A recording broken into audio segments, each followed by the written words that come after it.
大家好啊！一瞓醒覺就已經嚟到廣州了，唔知點解。現在肚子很餓，找點東西吃吧。一陣再見。嚟到廣州第一餐梗係食披薩啦。我揾到一個有火爐做嘅披薩，所以一定要嚟試一試。太好啦！去到邊度都有靚披薩食。瑪格麗特披薩 ，Margherita。Tomato salami 辣香腸。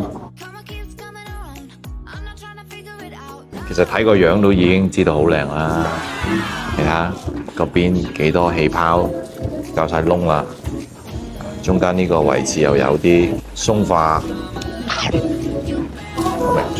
一齊啦。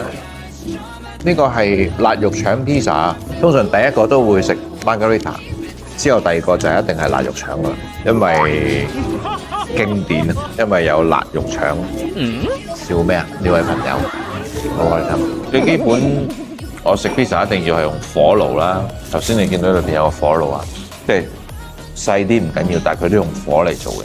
如果用木火嘅話咧，佢係會再香味多啲。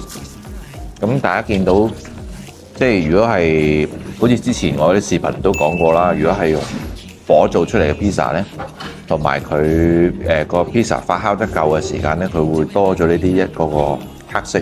呢啲其實就係嗰啲發酵嘅氣泡嚟嘅，咁啊受熱嘅時候膨脹就會多咗好多呢啲，咁其實係好味嘅，係啊，食出嚟係好香嘅。我覺得呢個都算係一個屬於一個意大利拿波里式嘅傳統嘅 pizza 咯，就唔係美式嗰啲比較硬身啲、脆啲，芝士都唔需要好多嘅。咁我自己中意食意大利式嘅 pizza 多啲嘅，唔好加菠蘿，加咗菠蘿會俾人鬧啊。